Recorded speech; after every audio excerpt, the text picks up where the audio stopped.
Bonsoir les filles, bonsoir Hélène. Bonsoir Stéphanie. Les filles, j'ai la chance ce soir d'être avec Hélène, qui est notre coiffeuse événementielle.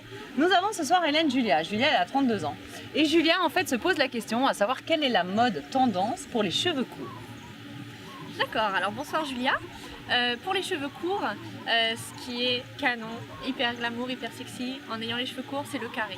Ça, le carré, c'est... Le carré court ? Ouais. Le carré court, alors il peut être là, il peut être là, il peut être là. C'est hyper canon. Carré, bien droit, bien symétrique, ou même un peu asymétrique, mais bien droit, pas effilé, c'est top. Après, pareil, en fonction du visage, une petite mèche sur le côté ou une petite frange, c'est hyper canon. Raide ou légèrement ondulé au fer si tu aimes te coiffer. Voilà, pour moi les cheveux courts c'est ça. Oui, en fait, il faut toujours passer par l'étape fer pour avoir les cheveux lisses, c'est ça ? Lisse ou ondulé, ou ça dépend de tes cheveux en fait, ça dépend de la nature des cheveux, mais le carré quand même se prête à beaucoup de types de cheveux, donc il n'y a pas forcément besoin de beaucoup de coiffage. D'accord. Là je dis vraiment pour, voilà... Et donc carré, pas dégradé, pas... Tout dépend de la masse de cheveux, de la couleur des cheveux, de tout plein de choses, mais le carré droit, c'est canon. En règle générale, c'est ce qui est canon. Après, légèrement dégradé dans le bas pour donner une élévation, tout dépend après du type de cheveux et du type de coiffage qu'on veut en faire. Mais le carré, sous un peu toutes ses formes, c'est top pour les cheveux. D'accord. Bien. Eh bien, Julia, j'espère que nous avons répondu à tes questions. Je vous souhaite une excellente soirée. N'hésitez pas à m'envoyer vos questions sur www.secretdefille.tv et bien évidemment sur notre page fan. Merci beaucoup, Hélène. À bientôt. De rien, salut les filles. Merci, ciao. Bonsoir Christelle. Bonsoir. Bonsoir les filles. Je ne vous plaisante plus Christelle qui est notre psy secret de fille. Christelle, nous avons Priska. Priska, elle a 34 ans. Et Priska, elle est avec son chéri, tout va bien, enfin presque. Son chéri a des pannes sexuelles. Ah. Et en fait, elle se pose la question à savoir, est-ce que c'est pas par hasard un peu de ma faute ? Aïe. Oh ben non, faut pas penser ça. Priska, faut surtout pas penser ça. Donc sa panne, c'est sa panne à lui. Ben, c'est, ah oui et non. Enfin, c'est ça, c'est toi qui en pâtis les conséquences, c'est mais... ça. Non, puis il faut pas le laisser tout seul avec ça. Tu le laisses tout seul avec sa panne. Non, mais je veux dire, elle est pas coupable. Non, ah ben non, bien voilà, sûr parce que non. qu'elle culpabilise, en fait. Elle se pose la question à savoir, mais qu'est-ce que j'ai fait, quoi ? Je me doute, donc, Priska, mais... c'est pas ta faute. Non. Là, il faut son ami, il faut qu'elle l'accompagne, justement, parce que ça doit être extrêmement difficile pour lui, du coup. Les hommes sont machos. En même temps, ça peut se comprendre, t'imagines les Non, sexes, j'imagine bah pas. non, on peut pas, mais enfin si, essaye quand même, parce que... Alors, imaginons un homme sur... Non, j'arrive Bon. pas, non. Eh ben, en tout cas, ça, c'est En extrêmement fait, une panne, compliqué à c'est que ça vivre. s'arrête comme ça, d'une minute à l'autre, c'est ça ? Ben, c'est ça.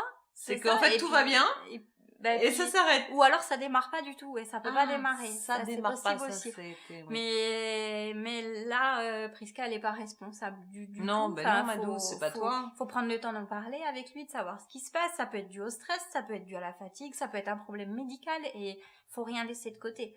Et il faut prévoir d'aller voir le médecin, il faut en parler, parce que si chacun de son côté culpabilise, on n'avance pas du tout. Le risque, c'est que chacun s'éloigne de l'autre et vive mal les choses. Et puis voilà, elle, parce qu'elle se dit, c'est sûrement à cause de moi. Lui, il se dit, mon Dieu, j'y arrive plus. Elle va Elle me va détester, partir. elle va m'en vouloir, elle va vouloir aller ailleurs. Et là, du coup, on n'y arrive plus. Donc là, dans ces cas-là, faut beaucoup communiquer.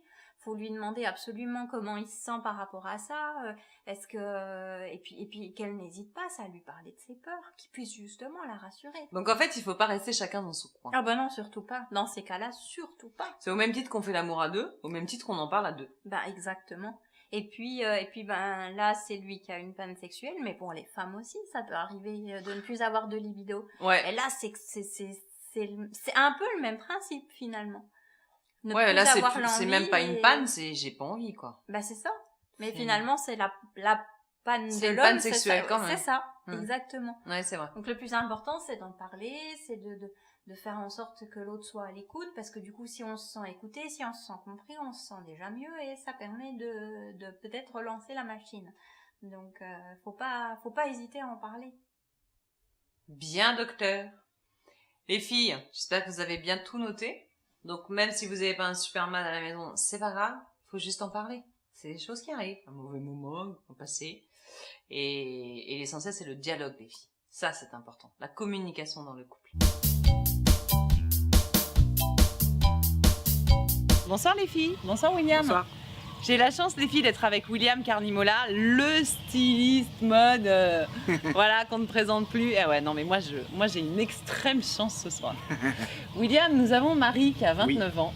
Marie, elle voudrait demander une augmentation à son boss. Donc elle veut le look pour l'augmentation. C'est ça, exactement. Ah. Qu'est-ce qu'on peut lui conseiller? Qu'est-ce que tu peux lui déjà, conseiller? je devrais lui demander si elle mérite une augmentation. C'est pas avec normalement le look, il rentre pas en considération. La Marie, c'est Est-ce une qu'elle a copine. fourni le travail en question? Voilà. Donc déjà. si on considère qu'elle veut une échappatoire parce que il faut qu'elle demande l'augmentation d'une autre façon, on va dire que l'augmentation, elle va être assise en face au bureau, en face de son boss. Donc on va tout miser sur le haut. La petite chemise, le décolleté qui s'ouvre un petit peu. Elle reste classique quand même ou pas? Oui, alors je pense que la chemise c'est pas mal parce que c'est un côté un peu solennel, un peu classique, voire masculin, mais sur une fille avec un joli soutien-gorge qui fait une belle poitrine un peu ouverte, il y a le côté sexy. Donc c'est sexy sans être vulgaire, et puis ça fonctionne, un mec devant une paire de poitrine de toute façon. Ah c'est ça? Ça craque? Ça fonctionne à tous les coups? Oui. Bon les filles, voilà ce qu'il vous reste à faire. Donc le premier bouton un peu défait, hein, mais pas trop quand même. Hein. Oh mince, j'avais pas vu, désolé. Oh pardon. Voilà.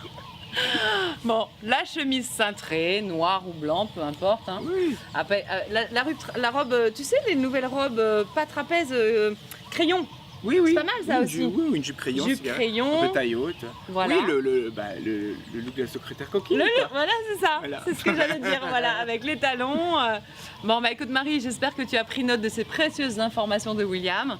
Les filles, n'hésitez pas à m'envoyer vos questions sur www.secretdefilles.tv et bien évidemment notre page fan. Je vous souhaite une excellente soirée. La mienne, elle va être nickel. Salut. Bonsoir les filles. Bonsoir Charlie. Bonsoir Stéphanie. Les filles, j'ai la chance ce soir d'être avec Charlie, que je ne présente plus. Non, je ne te présente plus. Si, il faut la représenter. Charlie, si vous la connaissez pas, c'est la créatrice et fondatrice de Dark Revelation. Et ce soir, Charlie, nous avons Cécile. Cécile, elle a 26 ans. Oui. Et Cécile, en fait, elle cherche des idées de robes de mariée chic, parce qu'elle va se marier. Oui. Et donc, en tant que styliste, qu'est-ce que tu peux lui conseiller? Donc, elle a 26 ans. 26 ans, donc elle est très très jeune. Donc, Cécile, moi, ce que je peux vous dire aujourd'hui, c'est que ça dépend en fait. Si vous êtes grande, vous pouvez opter sur une robe très bohème, assez longue, avec la dentelle de Calais, magnifique, dos nu, ça peut être très très bien. Et si vous êtes de petite taille, vous pouvez porter très bien donc une petite robe bustier, très style ballet, ça fera très très chic. Après, ça dépend ce que vous recherchez, parce que de nos jours, je fais des robes de mariée sur mesure. De nos jours, les femmes en fait ne veulent plus de robes à l'ancienne avec Une choucroute. gonflante, etc. Les femmes ne veulent plus en fait. Pourquoi? Une meringue. Voilà, parce que elles veulent reporter en fait leur robe de mariée. Elles veulent remettre leur Elles veulent les customiser elles pour veulent pouvoir les reporter. Voilà, elle veut remettre donc sa robe de mariée. Le plus souvent, quand je fabrique les robes, elles reviennent. Je modifie la robe. Donc de nos jours, en fait, une robe de mariée, c'est un investissement. Ce que je te conseille, c'est bien réfléchir, de regarder sur Internet et de regarder par rapport à la couleur de votre peau. Si vous souhaitez donc une robe ivoire, si vous êtes brune, partez sur sur une couleur champagne ou ivoire. Si vous, ça dépend. Donc, il y a des gens qui se marient en rouge, qui se marient dans toutes les couleurs aujourd'hui. Maintenant, pour moi, ça reste le style. Pour moi, aujourd'hui, c'est du vintage. Ouais, c'est indémodable. C'est vrai que c'est une valeur sûre. Et puis, 26 ans, c'est le style pour vous. C'est du vrai. vintage. Avec un chapeau? On met une capeline ou pas? Tu sais, pour les mariages, en général, on aime bien mettre un chapeau. Après, ça dépend, en fait. Si c'est un mariage sous style de brunch, maintenant, ça se fait maintenant de nos jours. Tout à fait. Donc, on peut oser, on peut faire les choses. Mais par contre, moi, ce que j'ai bien aimé, c'est que je viens de faire un mariage dans cet univers-là. La fille, elle avait 21 ans, elle était magnifique et sa robe, elle était dedans comme une princesse, elle avait des petites gants, c'était magnifique. Mais je pense que le OM, c'est parfait pour 26 ans. Ouais, oui. Moi aussi, je trouve aussi. Oui. Donc, avec ou sans chapeau, c'est toi qui vois. Tout à fait. Très bien. Merci beaucoup, Charlie. C'est bon. Bonsoir les filles, bonsoir Bruna. Bonsoir Stéphanie. Les filles, j'ai la chance ce soir d'être avec Bruna qui est notre coach en vernis, en manucure, en conseil de filles pour les vernis et compagnie. Et là, Bruna, nous avons Anaïs. Anaïs, elle a 25 ans. Anaïs, elle aime bien s'occuper d'elle, elle aime bien mettre du vernis. Et sa question de ce soir, c'est quelles sont les tendances en nail art? D'accord. Alors au niveau de la tendance, on va dire que tout dépend de votre personnalité. Donc si vous aimez bien les ongles colorés, vous pouvez aller sur les tons, tout ce qui est rouge, orange, pour l'été, ça sera super. Après, vous pouvez tout de même aller sur les tons un peu plus, on va dire, discrets, comme le nude par exemple, qui est toujours tendance actuellement. Et la tendance est plutôt aux ongles assez courts, on va dire. Les ongles assez courts, mais avec une couleur vive, c'est ça? Vive ou voilà, ou même une couleur discrète, c'est possible aussi. D'accord. Et quand on veut mettre, tu sais, les petits dessins, c'est toujours tendance, ça, ou pas? Oui, toujours. D'accord. Et la tendance, c'est quoi, les petits dessins? Des plumes, des fleurs? Les têtes de mort, c'est fini. C'est ça. Les têtes de mort, on a arrêté. Mais par contre, effectivement, des petites fleurs, ou c'est Oui, ça? des fleurs. Ou on peut même aller sur des motifs un peu géométriques.